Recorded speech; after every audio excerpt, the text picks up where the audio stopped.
Here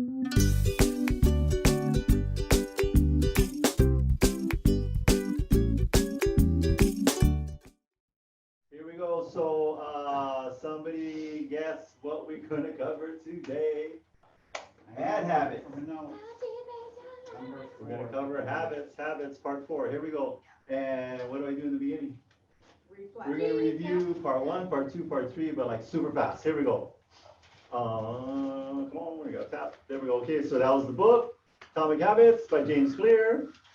Habits are the compound interest of self-improvement. Okay, so you all in the conference room, you're gonna help me real quick. Every time I click a slide, you're gonna read real quick. We'll start off with Howard. Next one, Howard, go. Don't be a victim of your habits. Be the victor. Be a victor. Jenny. What are some bad habits? So that's a question. What's a bad habit you have? I don't have. Just kidding. Yeah, you know what your bad habit is? Not admitting you have a bad habit. That's a bad habit. He likes punching old ladies. Yeah. Right in the chest, like right in the sternum. What you looking at? Ooh. And you're like, the false teeth come flying out, and you're like on the ground. Yeah. Martha, what you doing? You're like, Too far. Next. what's bad habit? You took it too far. Maybe Go. eating sweets. Eating sweets, we all do. All right, What are some good habits we have? what's a good habit you have? Sitting in this meeting daily.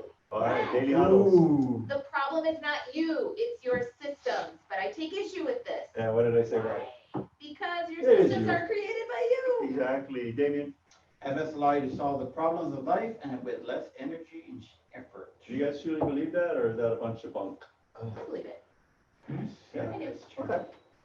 All right, today I want to just focus on I gotta fix these, what habits are and how they benefit us. Behavioral spiral into other behaviors. Howard, what does that mean? Behaviors spiral into other behaviors. Like, do you have any When I'm tired and I'm hungry, I'm grouchy with my children. There you go. More likely to be grouchy. Okay. And Jenny, what is habit stacking?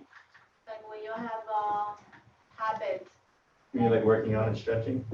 develop, like workout, And then you stretch. stretching, That working out is a habit, stretching is a habit, and then put they together, put together. meditate, journal. Habit stacking can be bad. Netflix, stay up late. New quote, here we go. All right, and Alicia.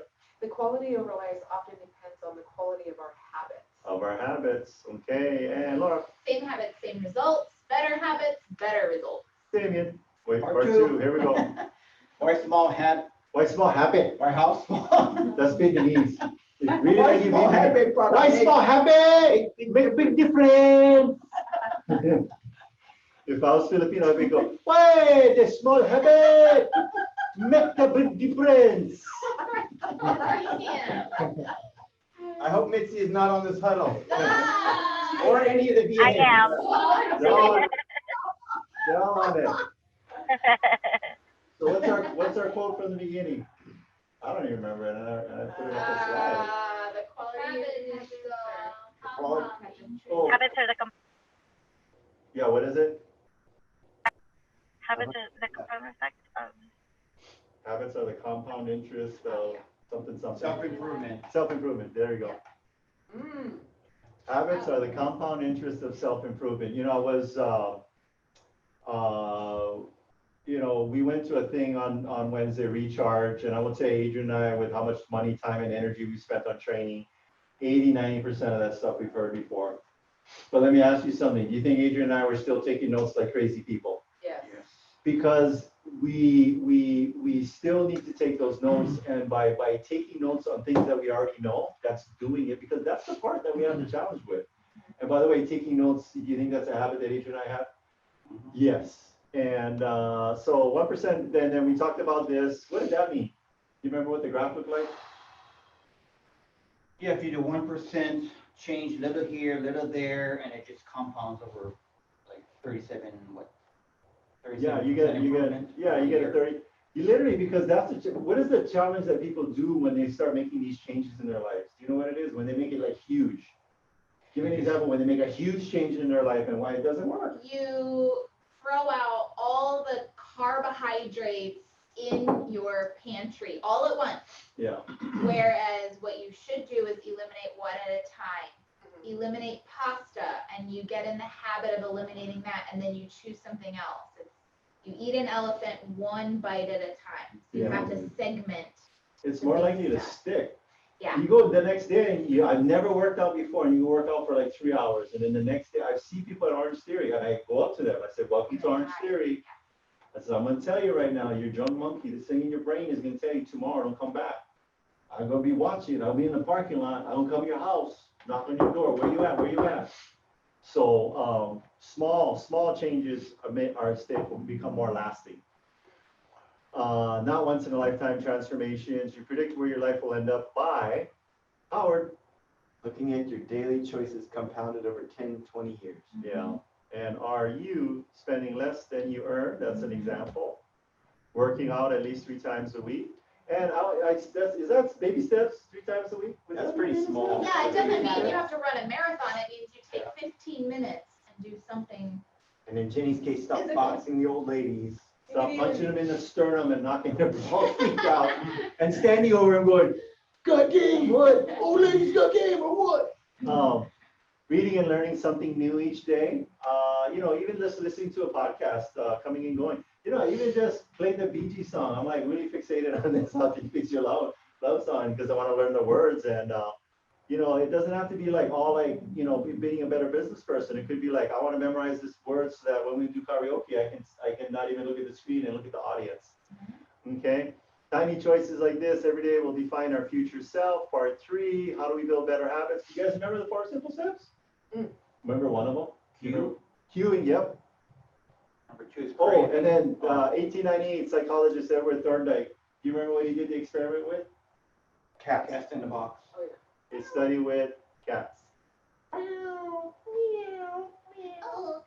So what he found was that when he put the cat in the box, there was some triggering mechanism within the cage or box or whatever that would allow, because cats, do they want to, other than that bottom right one, I think he just wants to stay there. But most cats in general, they want to get, as soon as they're in it, they want to get out. And what he found that every time he put the cat in the box, how long did it take him to figure it out? Did it get shorter or longer? Probably shorter. Shorter. That's what habits are. In the beginning, you're trying to figure out this workout routine and your schedule, and that habit takes a long time. But then you do it the next day and the next day and the week and the month and the month. I will tell you right now that when I get up and leave my house to go work out, I'm literally on autopilot. Brush my teeth, comb my hair, put on my tank top, put on my shorts, go down the stairs, put on my heart rate monitor, grab my bottle of water, grab my towel, grab my big towel to sit on, jump in the car, back out, boom. And then I run 3 red lights. No. What was stuck in my head, what you shared last week was how you have all your clothes lined up. And that thought came to me a couple of days ago. I was like, I should do that. Yeah. Shorts, t-shirt, shoes, Yes. in the same spot every day. Yep. You get up and grab and go. Mark Zuckerberg's even more organized. He wears the same outfit every day. Every day. Something, and something interesting we learned about the 80-20 rule, how it appears in all areas of our life. You guys want to know how that translates to clothes? 20% of your clothes you wear 80% of the time. Yep. So was that Maria Kondo? What's her name? Yeah, Kondo? Marie Kondo. So she says, all that other clothes, what is the thing that she say, if it doesn't bring you should get rid of it? Joy. If it doesn't spark joy or bring you joy, get rid of it. Okay, so those are the part, it's cue, craving, response, reward. And part 4 is I just wanted to go deeper. If a behavior is insufficient in any of these 4 stages, it will not become a habit. Cue indicates there is a reward. So give us an example. Somebody give us an example of what would be a cue that's indicating there's a reward. If I buy a very skinny dress, so imagine if I get skinny, I can fit it. So you have the skinny dress, maybe you just hang it up in your bedroom and you look at it. Is that a cue? And what is the reward? The reward is I get to wear this dress if I do all the things in between. Somebody else give me an example. What would be a cue? These cues show up in our lives all the time. I don't know, like. Have a poster of what you want some hunky kind of ab guy. An outside kitchen and saving the money to get that. There you go, having a picture of it. Our dream boards, are our dream boards and vision boards, are those cues? Yeah. Yep. So the next one is craving, triggered by the cue and or motivational force behind every habit is the craving.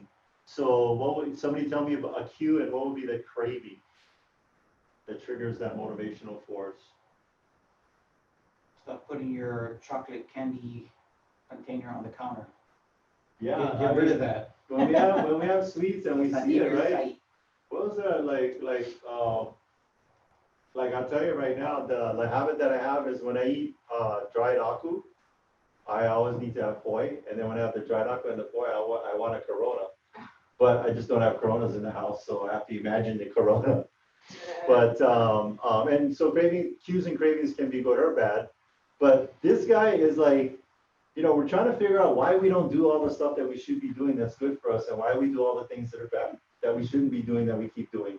And he's doing the people science of this and trying to help you articulate in your brain why we do it and don't do what we need to do. Okay, so the next one is response, and that's the actual habit you perform. Somebody tell me, I mean, he says like literally these habits are like automatic. He talked of the example he gave, like when these shoppers came into a store with a gift card, and once the gift card was used, they were programmed by the company to cut the card up, the gift card. Well, this lady came, she paid with her credit card, and then the worker was so programmed, she cut the lady's credit card. Oh, dang. But it's that what he's talking about is when those habits become like automatic. So somebody tell me, what's a habit in your life that's like super automatic? You're not even thinking. Here's your body doesn't think heartbeat. Are you consciously thinking beat your heartbeat, you know, consume your calories? Those are automatic things. When your habits get to that type of level where it's literally automatic, it's a habit that most likely will stay with you. So can somebody think of any kind of habit that you have like that? Brush teeth. Brushing your teeth. I'll tell you what's another habit, and I learned this from Toastmasters, and then you pointed it out to me. I always say, oh, wow. And I never even knew that I was saying that till Laura pointed it out. I never even know. It's so odd. Word fillers. There are word fillers that we have. I just said but so our Jean, my coach at Orange Theory, she'll make a little joke and she always says just kidding, and it bugs me because something is more funny when you just make it. You know, it's like she's saying something ridiculous, but don't throw the just kidding on the end. And then it becomes like, stop saying the just kidding. Okay, but anybody else have something that is automatic? It's like, you don't even realize you're doing it. People with the pen clicking when you're at a seminar, that bugs the hell out of me. They're doing this.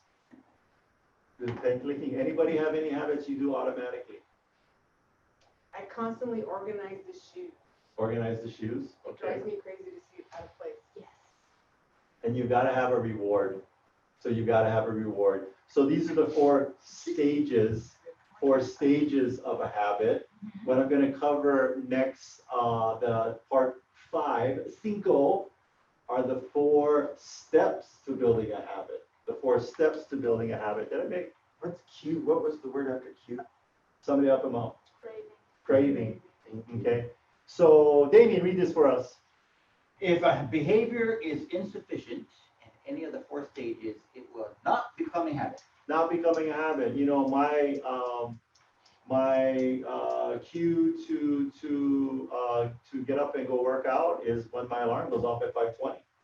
That's a cue for me. And I'm just like boom, boom, boom, boom, automatic. And then it's all habit stacking till my butt's over there. Okay. Here is the habit loop again. We saw that and we talked about that. Next huddle, I already told you, we're going to cover the 4 laws or 4 ways to develop a habit.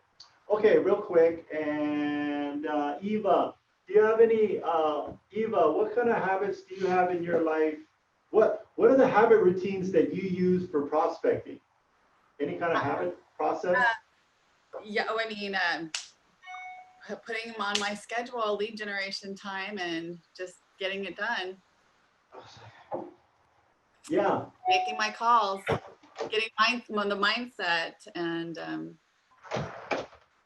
making it a routine. Would you guys define as having prospecting actually on your calendar as a cue? if you're looking at your calendar and you're getting notifications. And so let's talk about prospecting in those 4 stages. So the calendar invite is the cue. What's the next thing? The next step? Opening it up. No, No, after and last cue. thing. Oh, What comes out? grading. Craving. So what would be a craving that you could crave for prospecting? Money. All more money, yeah.